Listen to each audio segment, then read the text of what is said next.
The Miracle of Enzim halaman 226.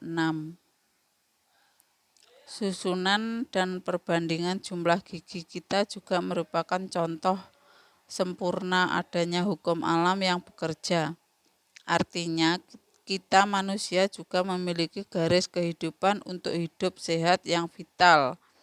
Namun, karena kesombongan kita sering mengabaikan garis kehidupan itu. Salah satu penyebabnya adalah keserakahan manusia.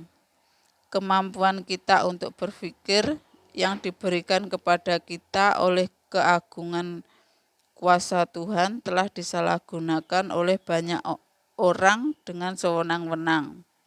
Kita mengembangbiakkan dan mengontrol hewan semau kita.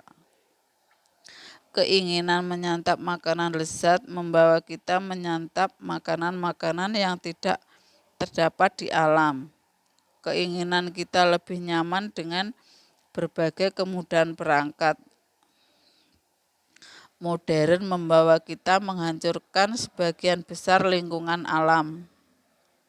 Keinginan lebih mudah menghasilkan hasil cocok tanam membawa kita menggunakan zat-zat kimia pertanian. Keinginan mendapatkan lebih banyak tanah dan uang membawa kita pada perselisihan dan persengketaan. Mungkin manusia masa kini membayar keserakahan mereka yang terus bertambah luas dalam bentuk penyakit. Sudah waktunya pula ilmu kedokteran modern menyadari kesalahannya. Manusia juga merupakan bagian dari alam. Agar dapat hidup sehat, kita harus menurut pada hukum alam. Mempercayakan diri pada hukum alam berarti mendengarkan garis kehidupan dalam diri kita. Seseorang yang kegemukan merasa lapar karena ia kekurangan nutrisi-nutrisi penting.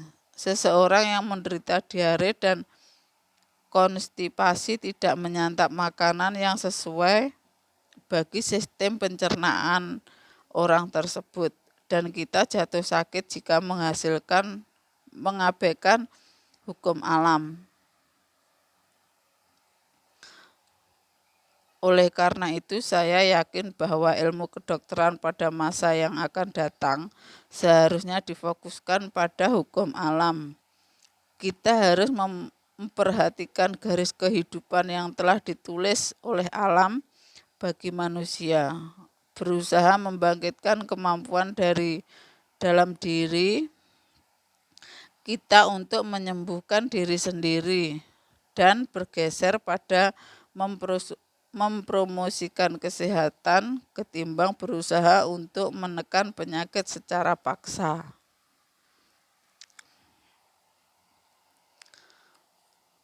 Spesialisasi merusak ilmu kedokteran.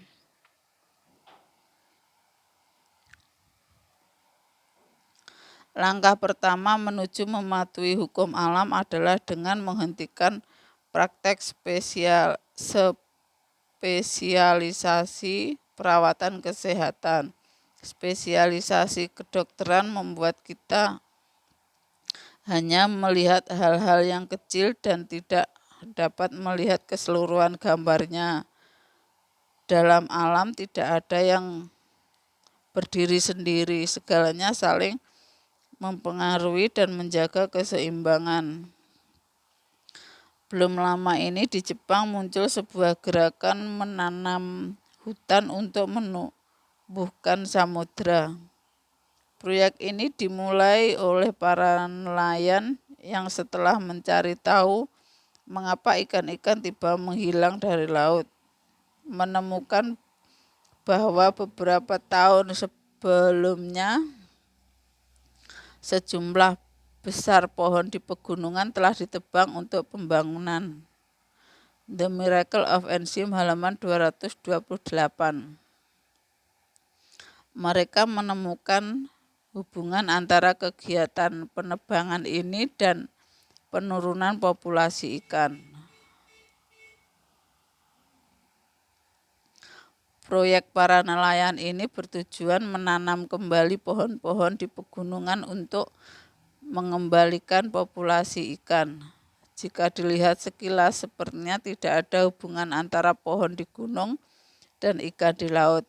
Tetapi dalam siklus alam, kedua hal itu berhubungan sangat erat.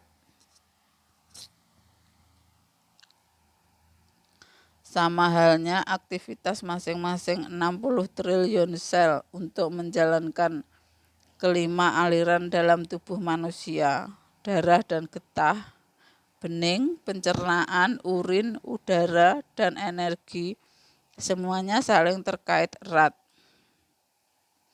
Satu masalah yang terjadi pada salah satu di antaranya akan menimbulkan dampak pada semuanya. Mengabaikan saling keterkaitan ini dan hanya berusaha untuk mengobati organ tubuh masing-masing memicu kegagalan melihat gambaran seutuhnya. Jika spesialisasi perawatan kesehatan terus berkembang secepat saat ini, dalam waktu dekat kita tidak akan lagi memiliki dokter yang sesungguhnya.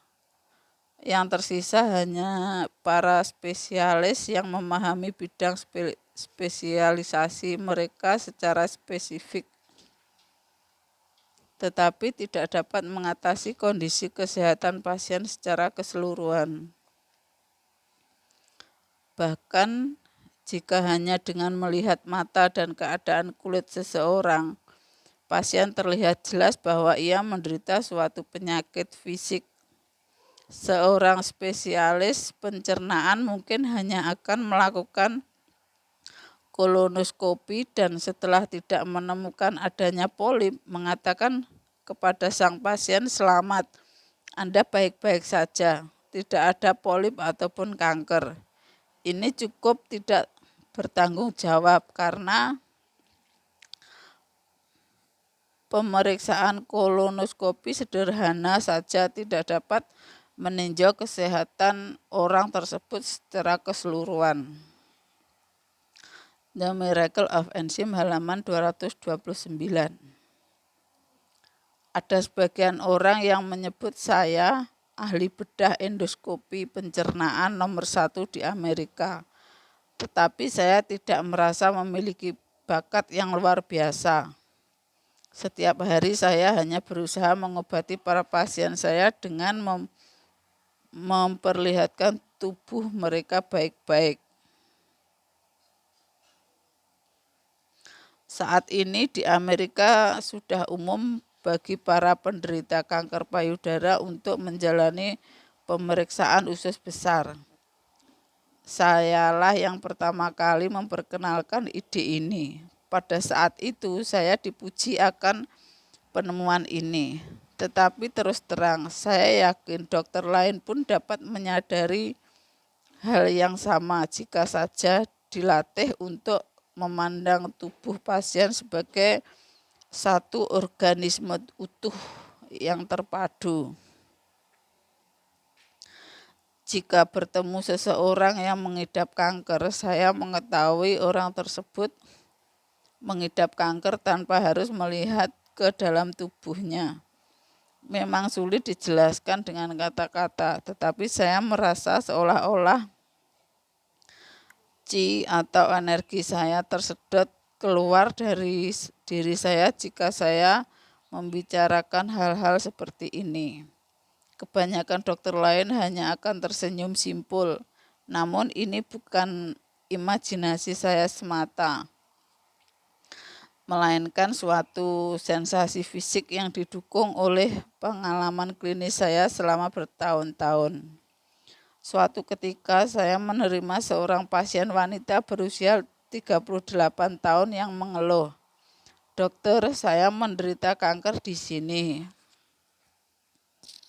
The Miracle of Enzym halaman 230. Sambil menunjuk ke arah perut bagian atasnya. Saya juga memiliki perasaan yang sama, namun sebelum datang berobat kepada saya, ia telah mengunjungi banyak dokter dan menjalani banyak tes. Tetapi kemanapun ia pergi, hasil tesnya menunjukkan hasil normal. Bahkan setelah teliti memeriksa dengan menggunakan endoskop, saya masih tidak dapat melihat tanda-tanda kanker dimanapun. Saya pikir tidak ada yang perlu terlalu dikhawatirkan karena toh ia masih muda.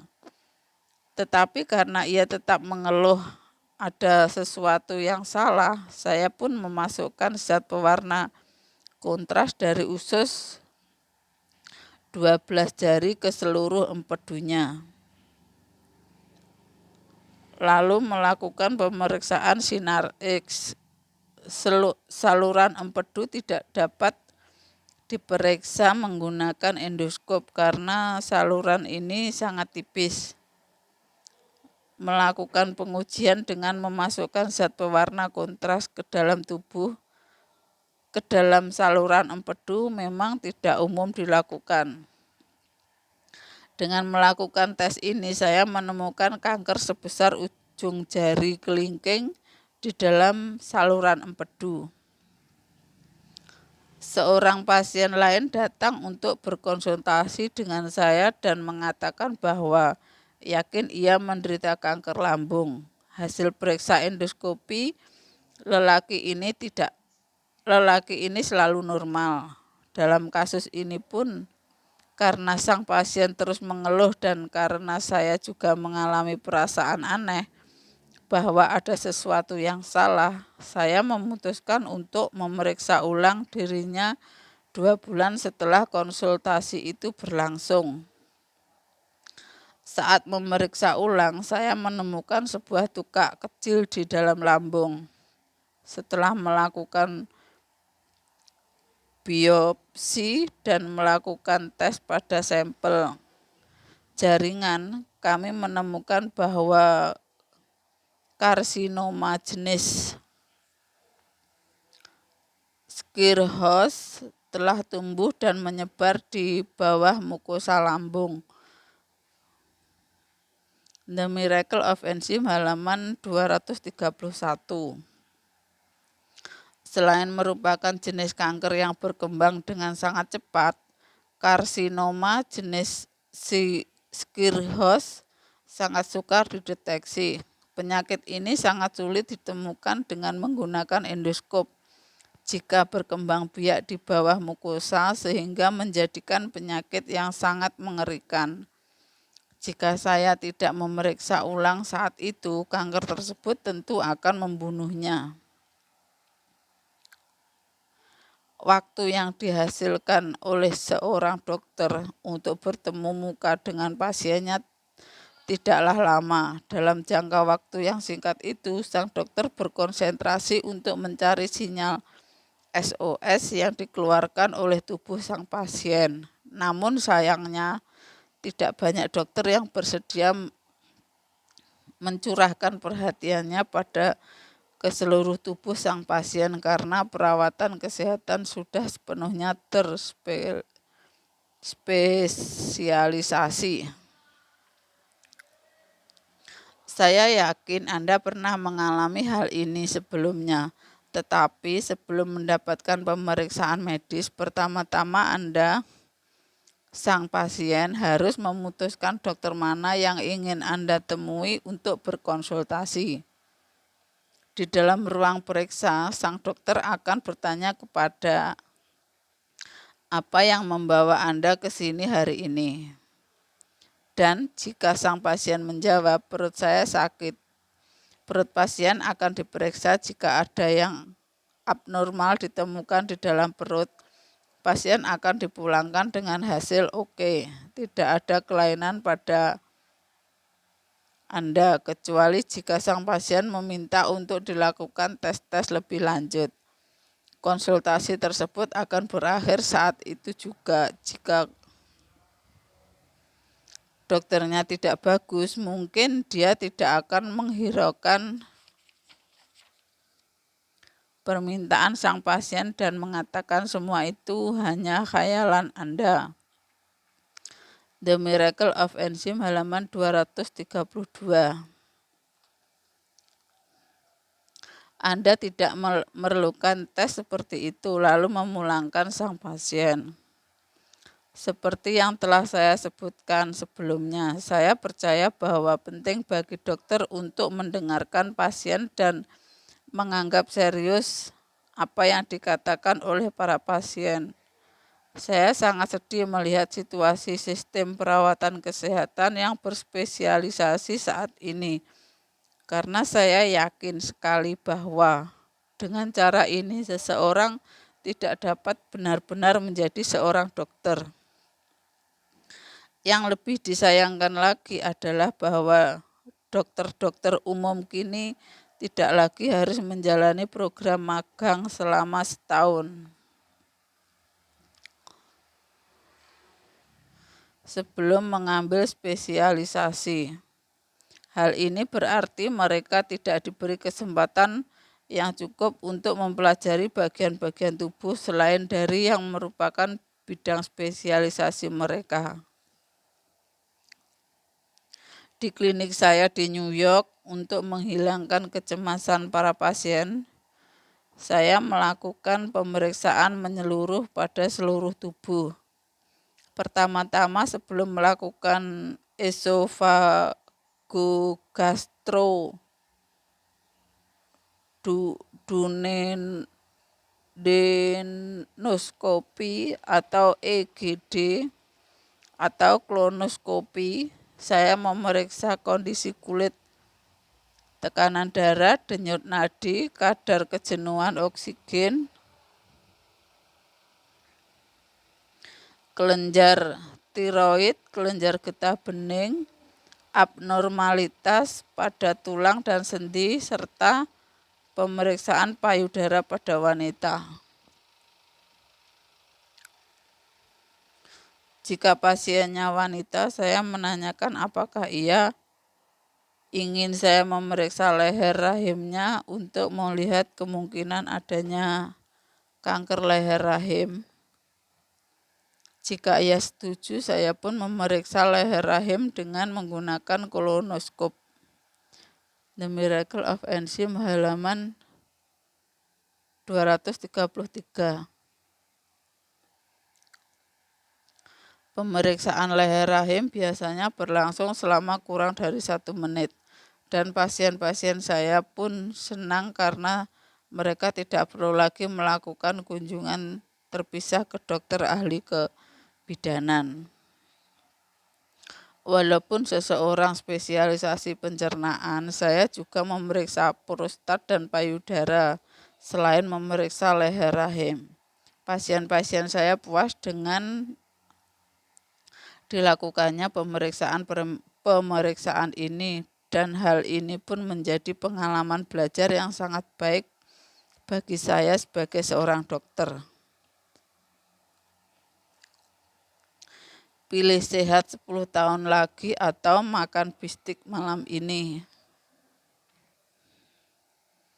Saya dapat mempelajari banyak hal dari pemeriksaan satu penyakit.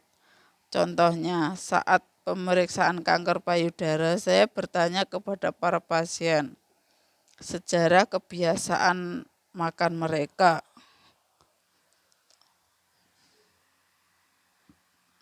Dari beberapa wawancara seperti ini, saya dapat menemukan hubungan sebab akibat antara makanan dan penyakit.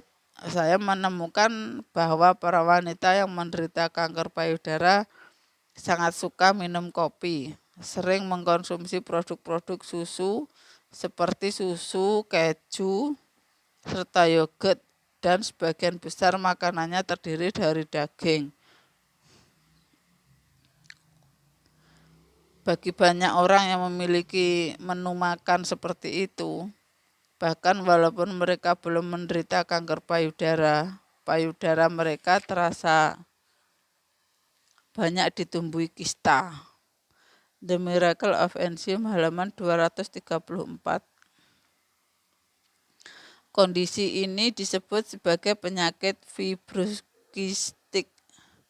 Penyebab penyakit fibrokistik adalah kombinasi dari menu makan yang terdiri dari produk-produk susu dan daging, dan jika kebiasaan makan sang pasien tidak diperbaiki, peluang untuk berkembangnya kanker payudara cukup tinggi. Saya pun sangat menyarankan kepada mereka yang menderita penyakit fibrokistik untuk segera memperbaiki kebiasaan makannya. Saat saya bertanya kepada para wanita yang menderita penyakit fibrokistik, Anda suka kopi, produk-produk susu, dan daging? Ya, biasanya mereka sangat terkejut karena saya mengetahui hal ini. Setelah saya membahas data klinis, saran-saran menu makan, dan alasan dibalik saran-saran saya ini, sebagian besar orang pun memutuskan untuk mengubah kebiasaan makan mereka. Pengobatan medis saya didasari oleh hal-hal yang saya pelajari dari pemeriksaan terhadap para pasien saya. Demikian pula saran-saran saya agar gaya hidup yang baik pun berdasarkan pengamatan saya terhadap berbagai pasien. Selain mengubah menu makanan, seseorang memijat kedua payudara sekitar 5 menit setiap hari pun terbukti efektif untuk mencegah kanker payudara. Ini adalah sesuatu yang saya pelajari dari pengamatan klinis saya. Saya tidak tahu apakah spesialis kanker payudara menyarankan tindakan-tindakan pencegahan. The Miracle of Enzym, halaman 235. Seperti ini kepada para pasien mereka. Saat saya bertemu kembali dengan para pasien saya 1 tahun setelah saya memberikan nasihat itu kepada mereka, tidak hanya mereka tidak menderita kanker payudara, yang lebih penting jaringan payudara mereka terasa lebih empuk dan sering kondisi fibrokistik mereka juga sembuh.